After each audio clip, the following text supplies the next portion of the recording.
बिहार के रैयतों के लिए, किसान के लिए, जमीन मालिकों के लिए माननीय सुप्रीम कोर्ट के द्वारा बहुत बड़ी राहत दी गई।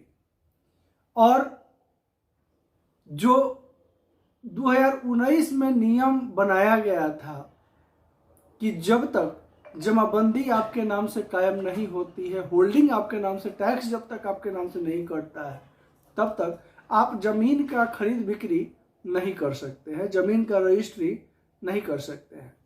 अब इस फैसले को बदलते हुए सुप्रीम कोर्ट में याचिका दायर की गई थी और सुप्रीम कोर्ट ने इस फैसले को पूर्णतः बदल दिया है।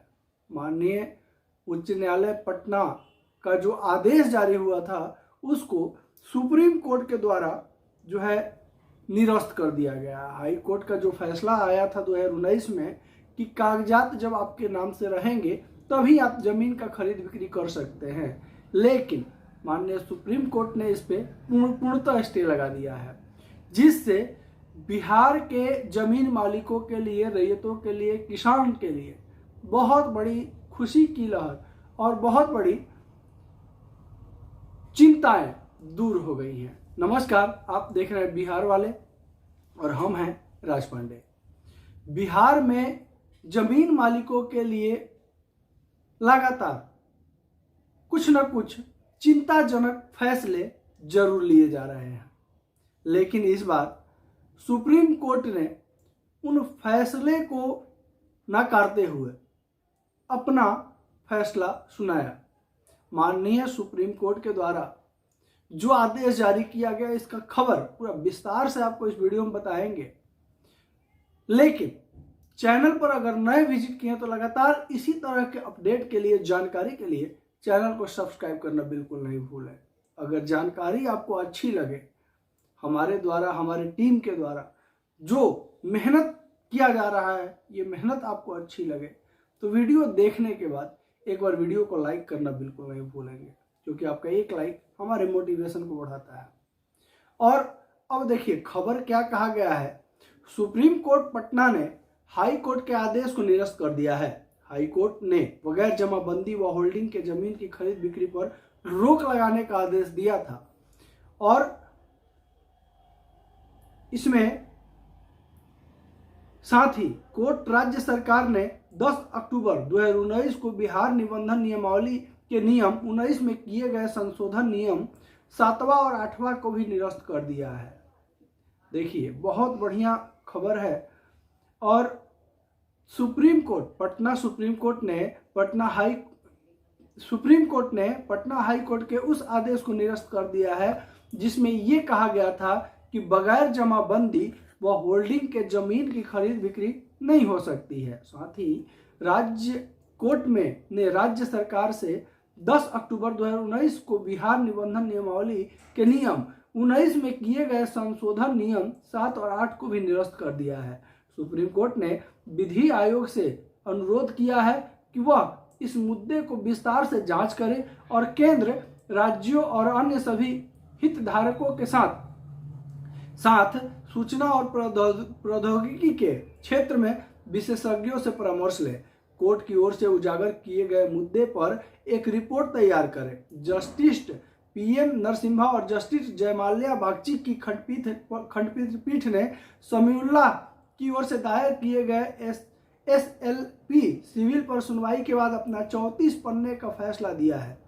आवेदक की ओर से वरीय अधिवक्ता मनन कुमार मिश्रा और अधिवक्ता विश्वजीत कुमार मिश्रा ने कोर्ट को बताया कि राज्य सरकार ने 10 अक्टूबर 2019 को बिहार निबंधन नियमावली के नियम 19 में संशोधन कर एक नया नियम 7वां और 8वां जोड़ दिया था, जिसके तहत जमीन की खरीद बिक्री और दान तभी हो सकती थी जब जमीन बेचने वाले व दान देने वाले के नाम से जमाबंदी, होल्डिंग कायम हो।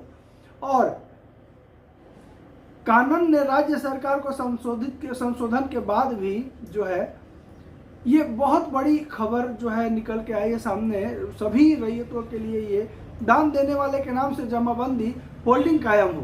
कानून में राज्य सरकार के संशोधन के बाद किसी भी जमीन को बेचने या दान करने के लिए डीड का निबंधन तभी हो सकेगा जब भी कोई जमीन बिक्री करने वाला या जमीन दान करने वाला के नाम से जमीन व जमाबंदी व होल्डिंग कायम हो। निबंधन नियमावली में किए गए संशोधन के बाद निबंधन पदाधिकारी अचल संपत्ति के बिक्री दान के लिए पेश दस्तावेज का निबंधन कराने के लिए पूर्व यह सुनिश्चित करना था कि जमीन बिक्री दान करने वाले के नाम से जमीन की जमाबंदी होल्डिंग कायम है। जमाबंदी होल्डिंग के नहीं होने पर निबंधन को इनकार कर सकते थे। 9 अक्टूबर को निबंधन नियमावली में किए गए संशोधन को चुनौती देने वाली रिट याचिका पर हाई कोर्ट की खंडपीठ ने सही करार देते हुए संशोधन को चुनौती देने वाले आधे दर्जन याचिकाओं को खारिज कर दिया था। कोर्ट ने अपने 21 पन्ने के फैसला में राज्य सरकार का संशोधन को सही करार दिया था। हाई कोर्ट के आदेश पर सुप्रीम कोर्ट ने चुनौती दी गई थी। कोर्ट के संशोधन के आदेश पर 13 मई 2024 को रोक लगाने को कहा गया था। यह संशोधन की तिथि के बाद किए गए जमीन निबंधन इस केस के अंतिम फैसला पर निर्भर करेगा। तो देखिए, माननीय सुप्रीम कोर्ट का जो फैसला आया है सभी जमीन मालिकों के लिए, देखिए पहले भी हम वीडियो में कई बार बता चुके हैं कि अब अगर आपके नाम से खाता नहीं है, खतियान नहीं है, जमाबंदी कायम नहीं है, तो फिर आप जमीन का खरीद बिक्री नहीं कर सकते हैं। और इस पे जो है बहुत सारे लोगों की आपत्ति थी, चूंकि पूर्वजों के नाम से जमीन है, नाम अभी ट्रांसफर नहीं हो पाया है, जिनका जमीन का सर्वे नहीं हो पाया है, अब किसी को बेटी का शादी करना है, किसी को इलाज के लिए पैसों की जरूरत है, अन्य तरह की पैसों की जरूरत है, जमीन बेचना चाह रहे हैं, तो वैसी परिस्थिति में जमीन नहीं बेच पा रहे थे। चूंकि ये नियम लगाया गया था पटना उच्च न्यायालय की तरफ से कि जिसके नाम से कागजात रहेंगे वही जमीन का रजिस्ट्री कर सकता था। लेकिन माननीय सुप्रीम कोर्ट में जब ये आवेदन गया, चुनौती गई पटना हाई कोर्ट का, तब चुनौती को जो है सुप्रीम कोर्ट निरस्त कर दिया, और जिसमें सुप्रीम कोर्ट ने कहा है कि ऐसा कोई जरूरी नहीं है कि जिनके नाम से जमीन हो वही रजिस्ट्री कर सकते हैं। अगर आपका अचल संपत्ति है, आपका पूर्वजों की संपत्ति है, तो फिर आप रजिस्ट्री कर सकते हैं, उसे निरस्त नहीं किया जा सकता है।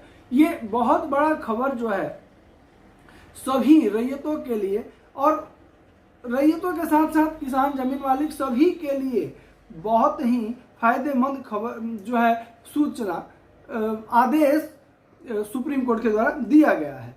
अब इसमें जो है मुख्य रूप से वैसे लोगों को फायदा होगा जिनको पैसों की जरूरत है, जमीन की रजिस्ट्री करना चाह रहे हैं, लेकिन कोर्ट के आदेश की वजह से जमीन का रजिस्ट्री नहीं कर पा रहे हैं।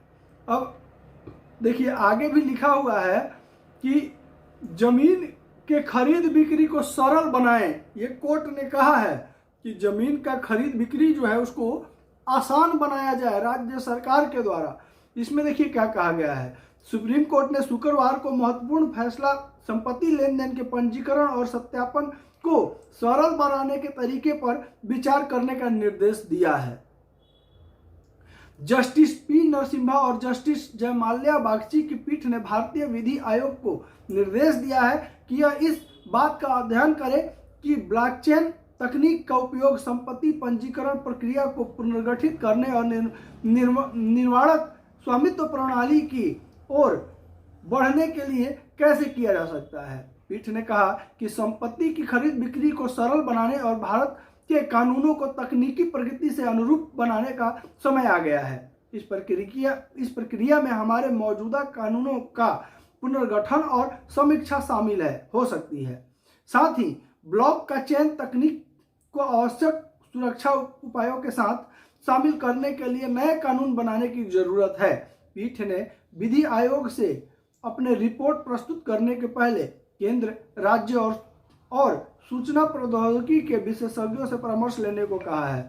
सुनवाई के दौरान संपत्ति सुधार की आवश्यकता की व्यवस्था करते हुए पीठ ने कहा है कि भारत के संपत्ति कानूनों में पंजीकरण स्वामित्व में लंबे समय से असमंजस है, जिसके मुताबिक पंजीकरण केवल एक सार्वजनिक रिकॉर्ड बनता जा रहा है, लेकिन यह स्वामित्व प्रदान नहीं करता, जिससे खरीदारों पर व्यापक स्वामित्व खोज करने की भारी बोझ पड़ता है। पीठ ने दर्ज किया कि संपत्ति विवाद सभी दीवानी मुकदमों का लगभग 66% हिस्सा है। वहीं मौजूदा अनुमानित स्वामित्व प्रणाली ने नागरिकों के लिए संपत्ति खरीदना जटिल और कष्टदायक बना दिया है। पीठ ने इस अंतर को पाटने के लिए प्रौद्योगिकी क्षमता की ओर इशारा किया है।